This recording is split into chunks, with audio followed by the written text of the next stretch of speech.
So now we are starting this continuous series of our guidelines answer. So now we are at module 1 and we are starting governance, and in the series it is question number 3. So here what this question says that what all are the factors that to be keep in mind for planning to mitigate compliance risk. Means how do we mitigate our compliance risk, and what all are the points that need to be kept in mind for planning such. So we have the answer there, that to put a place, just a minute,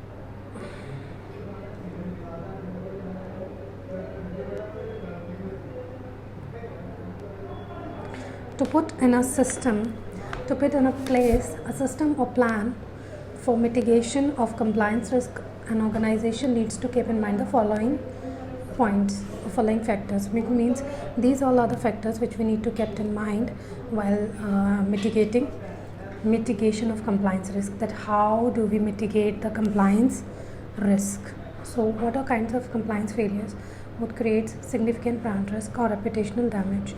Means we need to consider that what all other compliance failures would create significant brand risk. Means we need to analyze that what all are the risks associated with the company which could harm or damage, or what would be the maximum impact of that risk. Basically we need to analyze that first. Now we should have the failure arise intentionally in the supply chain or with regard to third party operating on organization's behalf. So we need to check that who is responsible. Is it a internal risk, outsider risk, supply chain से related कोई problem है, third party operation में कुछ problem है, organizations के behalf पे कोई problem है. We need to check out all such things. Now what is likely to impact of damage of an organization? Market value, sales, profit, customer loyalty or ability to operate. Means what all are the impact of such damage. So basically क्या impact पड़ेगा? Organisation की market value पे harm पड़ेगा, sales पे harm पड़ेगा, profit पे harm पड़ेगा, customer पे हार्म पड़ेगा, कस्टमर लॉयल्टी पे हार्म पड़ेगा, या एबिलिटी टू ऑपरेट मीन्स कि आगे काम ही नहीं कर पाएगी company. So all these things we need to keep in mind. And also what kind of compliance missteps could cause organization to lose the ability to sell or deliver products services for a period of time. Means what are the missteps that could cause, मतलब कि हम person मतलब organisation अपना proper functioning नहीं कर पाएगी. what all are the compliances which we need to do. So how should the compliance program design, technology, process and resources requirement change in the light of growth path plans, acquisitions or products or categories, service expansions? All we need to consider. And also, is the organization doing enough to inform customers? Means what is organization's effort is sufficient to inform the customers? Means organization is engaging with its customers, investors, third parties and other stakeholders about its vision and values. And also, is it making a most ethics, compliance and risk management investment as a potential competitive differentiators? Basically it is they have just used a good English here in this case, but we know that what it wants to say here, what is the gist of this thing, that engagement of various stakeholders, third party investors is all the thing. Now what are the total compliance cost? Means what is the cost that it wants? Okay, cost is also necessary beyond salaries and benefits at the centralized level. Means it is beyond the salaries and also the benefits at centralized level, and how the cost aligned with the most significant compliance risk that could impact the brand or result in significant fines, penalties or litigations. Now also, how well positioned is compliance function? Means compliance function is well positioned. We need to also consider that. Does it have a seat at the table in assessing and influencing strategic decisions? Now what are the personal and professional exposure of executive management and the board of directors with respect to compliance So all these things we need to consider. We can write in general. We don't have to follow this because they just have a good. They just have But we need to consider that in each 3 points they wrote here 7 points. Even 1 point is extra written by them. So sorry. So this is the thing that we need to consider. If they ask for 3 points, if it is for 3 marks, we need to write at least 6 points at professional level. This should be there. Also, what all are the regulations? That is regulation 30 sub-regulation 3 of the SEBI LODR regard to disclosure of events upon the application of materiality guidelines. Means what all are the material guidelines that need to as per the LODR. So we have an answer of this question is that the International Corporate Governance Framework, that is, it is not for profit company limited by guarantee and not having share capital under the laws of England and Wales, founded in 1995. So this organization is basically International Corporate Governance Frame Network is basically an not for profit limited company limited by guarantee. It is company limited by guarantee, but it is not for profit and also not having any kind of a share capital under the laws of England and Wales, and it is founded in 1995. So it is basically the International Corporate Governance Network is basically a mission to promote effective standards of corporate governance. So this mission is basically to promote the effective standards of corporate governance and investor stewardship. Stewardship, we know that the guardian to advance efficient markets and sustainable economy worldwide. So what are the primary objectives of this is basically to provide an investor-led network for exchange of views and information about corporate governance issues intentionally. So it has 4 primary objectives. First is to provide an investors-led network for exchange of views and information about corporate governance issues intentionally, to examine corporate governance principles and practices, and to develop encourage adherence to corporate governance standards and guidelines, and also to promote good corporate governance. This is the all gist of this topic. Let me check. Is it a sufficient answer for this question? That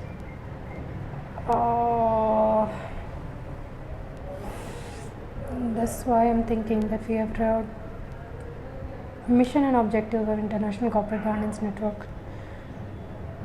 Sorry guys, I read wrong answer. Though the question is said what are the. So again I'm reading this for you guys, like what are the mission and objective of International Corporate Governance Network.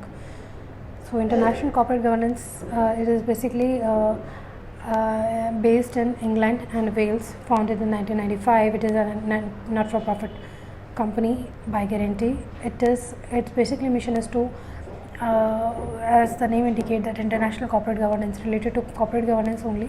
So it has a mission to promote effective standards of corporate governance and also investor stewardship, basically to advance efficient markets and sustainable economy worldwide. It has 4 objectives which we know now. It's just to provide investors. First objective it has, that is related to investors led network, means investors are related first. Second, to examine corporate governance principles and practice related another is to develop and encourage adherence to corporate governance standards and guidelines, adherence to corporate governance guidelines standards related and another is to promote good corporate governance. Okay, so another question, as we know that LODR guidelines के बारे में पूछा होता, so I am discussing answer number 3 here, which is related to LODR guidelines. So here we are reading this answer, that is regulation 30 sub-regulation 3 of the SEBI LODR regulations 2015 specifies that The listed entity shall make disclosure listed entity shall make disclosure of events specified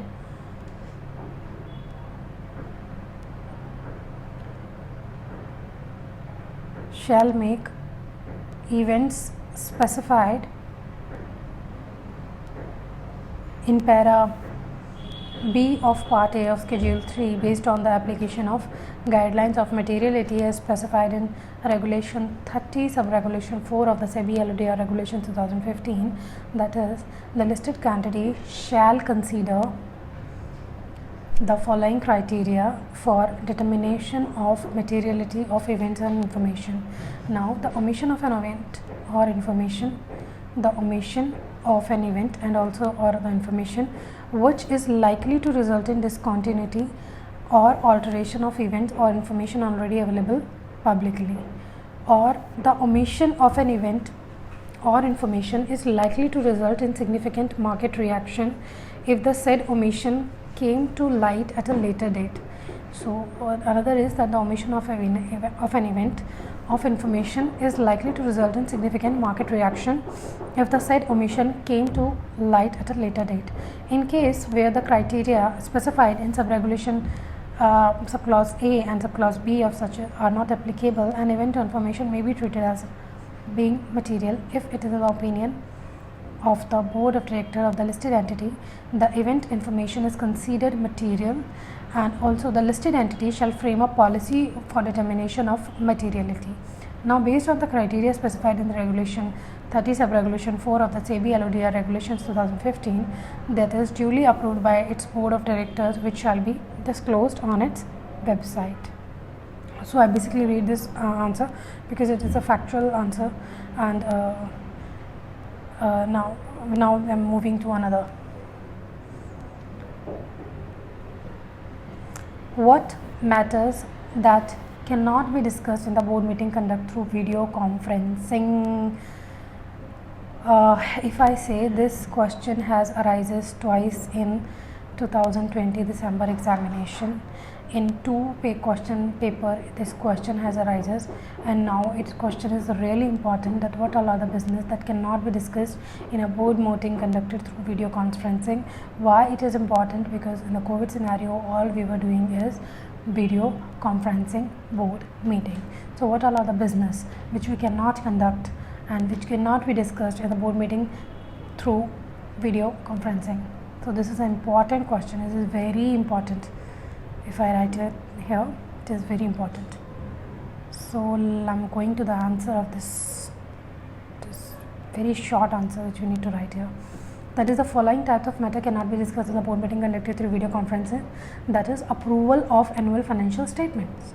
Means we cannot approve annual financial statement. Also, approval of the board report. Approval of the board report cannot be done. And also approval of the prospectus. Prospectus approval we cannot done through video conferencing. Also, the audit committee for consideration of accounts. If we were considering the accounts, we cannot do such thing through video conferencing.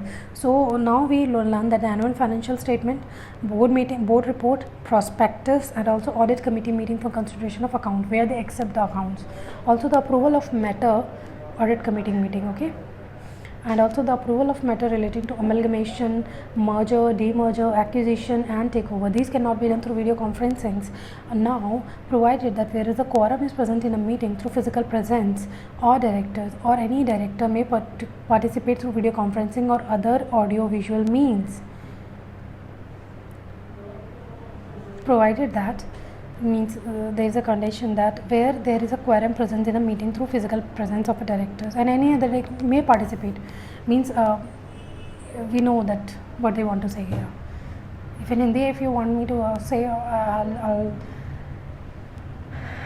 just say this thing, that they are saying that ki board meeting ho rahi hai, board meeting mein like they are present 10 directors is required, 10 is present through their physical presence, बाकी कितने भी चाहे तो video conferencing से कितना भी जुड़ सकते हैं, बट इट इज़ नॉट कि क्वारम भी प्रेजेंट नहीं है बाकी आधे उससे, तो that will not be allowed. If the quorum is present then video conferencing से कितने भी आ सकते हैं. So this is the line, but we need to answer that the annual financial statement cannot be happened through video conferencing. Board report cannot be happened. Prospectus cannot be happened. Approval of prospectus. Also the approval of matters relating to amalgamation, merger, demerger, acquisition and takeover, that cannot be done. And also the audit committee meeting for consideration of accounts, that cannot be happen through video conferencing.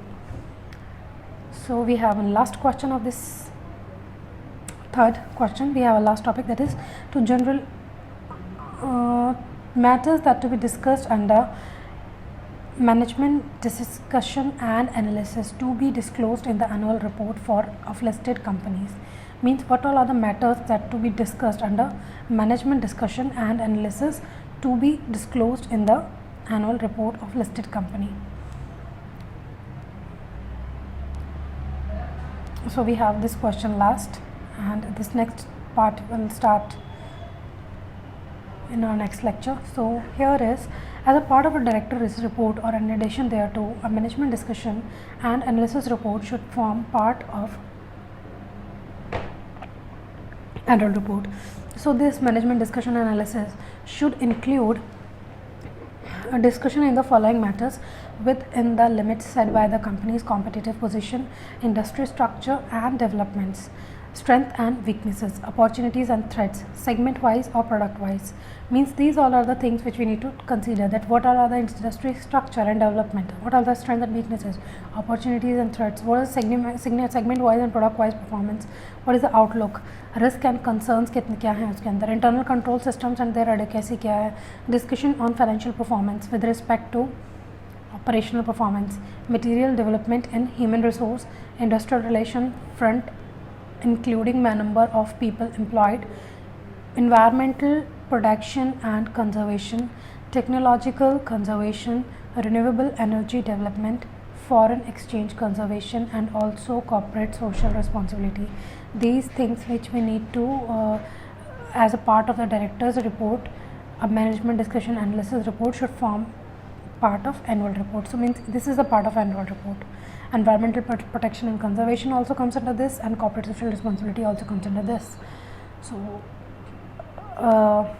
again we are starting another topic, and it is because it is related to risk management, so I am taking it into another lecture.